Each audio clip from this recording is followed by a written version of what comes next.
It's been another huge day. In a week of every day seems like an absolutely monumental day that will change the shape of global politics. So you mentioned Donald Trump's comments on Truth Social, his social media account, of course. I'll start with those because they may be the most significant. But basically, he criticised Volodymyr Zelensky again for suggesting a deal to end the war with Russia is still very far away. He said this was the worst statement that could be made by Zelensky, and America will not put up with it for much longer.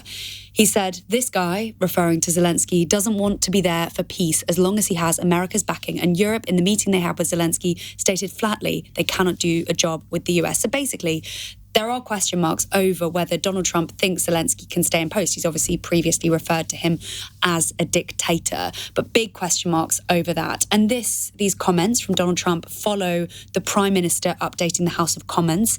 He said earlier he spoke about the success of his visit to the White House on Thursday and then talked about Donald Trump's next meeting with a foreign leader in the Oval Office the following day. What happened in his subsequent meeting with President Zelensky is something nobody in this House wants to see. Yeah. But I do want to be crystal clear. We must strengthen our relationship with America. Yeah. For our security, for our technology, for our trade and investment. They are and always will be indispensable. And we will never choose between either side of the Atlantic. Yeah. In fact, Mr. Speaker, if anything, the past week has shown that idea is totally unserious. Perhaps one of the people he's talking about being totally unserious there is Liberal Democrat leader Sir Ed Davey, who put to Sir Keir Starmer after that Britain needs to reduce its dependency on the US because Trump, he said, is not a reliable ally, especially on matters related to Russia. This was the Prime Minister's response. The US and the UK have the closest of relationships. Our defence, our security, our intelligence are completely intertwined. No two countries are as close as our two countries, and it'd be a huge mistake at a time like this to suggest that any weakening of that link is the way forward for security and defence in Europe. Keir Starmer also talked about the fact that the UK will place boots on the ground and planes in the air if necessary, and talked again about his 4-point plan, which we heard about for the first time yesterday, essentially to keep military aid flowing. A lasting peace must have Ukraine at the table for any peace talks, and that there will be this coalition of the willing, ready to defend a deal with Ukraine and guarantee the peace. What he didn't talk about, Iain, was Emmanuel Macron's proposal to create a limited 4-week ceasefire in the air, at sea and on infrastructure. He also didn't talk about Lord Mandelson, of course our man in the Washington's comments, saying that President Zelensky should give his unequivocal backing to President Trump's plan and that there should be a ceasefire led by Ukraine straight away. So yet another huge day, but it feels like we're very far from over yet, and we may soon be hearing from the US President, who I'm confident will have even more to say. If I were a conspiracy theorist, Aggie, and you know that I'm not, the thought did occur to me on Friday that was all stage managed. They'd planned it all, that Vance and Trump had planned it all as a way of trying to force Zelensky out. Is that very far-fetched? Well, it's not far-fetched in the sense that I think lots of people, lots of kind of global watchers, lots of people who have watched Donald Trump and JD Vance for years and years thought that might be the case. I personally felt watching it that there was a kind of ratcheting up as it went on for those kind of 50 minutes to an hour. And it felt like it sort of almost came to a natural explosion, I suppose, in that room. But there are lots and lots of people who think that it could have been premeditated, and they may have done that for a reason. But it does feel like there are lots of Americans who do want Volodymyr Zelensky to quit and to not be leader of Ukraine. And there are some suggestions that he might be happy to do that at some point if there was a peace deal, for example. But, you know, as he said himself, it feels that is a very long way away. And all this rhetoric about the fact that Zelensky is not very popular in Ukraine, it is lies. It is just complete and utter lies on the part of Donald Trump. And it's very easy to prove. All the opinion surveys prove exactly the opposite. And if he were to run for re-election now, he would win by a mile.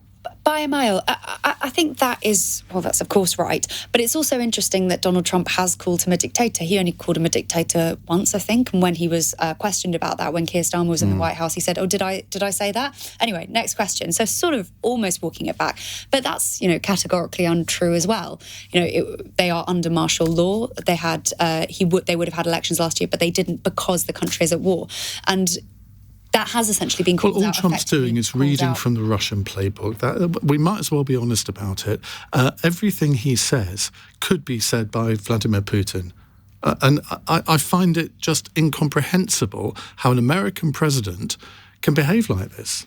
Well, he said himself when he was asked, basically, are you on the side of Ukraine or are you on the side of Russia? He wouldn't say. He said effectively during that extraordinary press conference, I'm in the middle. So he won't say that he sides with Ukraine, which I think has been upsetting to many people watching in this country too, including MPs who feel that, Europeans feel we should be on Ukraine's side.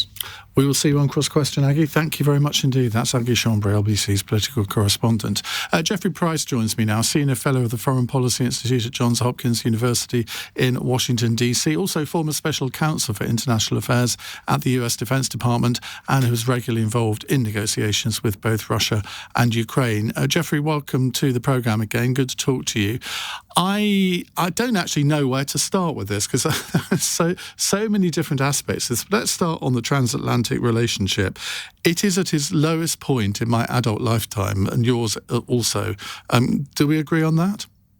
One of the low points, yeah. I mean, one of the things I go so far back, I remember the Bosnia War when there were huge tensions between Europe and the United States. It wasn't the existential issues that we see here, but President Trump is in his second month in office, and he is unpredictable. So I'm hoping that what we can see is realities intrude, and the relationship gets back to the more stable place that I think it naturally lies in. But the relationship between Trump and Zelensky, that is fractured for good, isn't it? There is no going back here.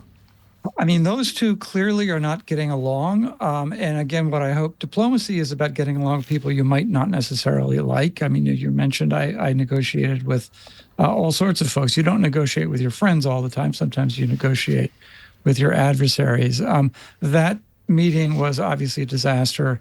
A number of ways. I think it should have been set up better. It should not have been televised. And the deal should have been sealed before the two presidents met. So what I'm hoping is that with the European leaders, Sir Keir Starmer, principal among them, getting involved, we're going to move to a more normal kind of diplomacy where you, in the old days, we would get together, the departments would get together in the White House, we'd agree a position, we'd take it to the Europeans, agree with the Europeans, and take it to the Russians or whomever. That's not how this has gone. But hopefully, now, the Europeans are going to agree a position that's agreeable also to Ukraine, shop that with the American government in Washington, and that might get us on a more constructive trajectory with regard to a peace proposal in Ukraine. And what do you make of the role played so far by our Prime Minister, Keir Starmer? Because he was comparatively inexperienced in foreign affairs before he became Prime Minister, but seems to have really grabbed the initiative over the last week. Absolutely. One, I think he's done a great job, but also let's be clear. I think Britain has done an incredible job of leadership in the entire conflict between Russia and Ukraine, from the HMS Defender before the invasion started to being the first to sign an agreement with Ukraine over security, to now signing a 100-year pact with Ukraine on security. I mean, the Brits have been the leading country in Europe, and I think that's been a very good thing. And I think, frankly, Britain is one strength that Sir Keir Starmer has is he has a bipartisan consensus with Tory and Labour, and that's a huge strength. And I think that Britain is probably going to be relied upon for leadership going forward.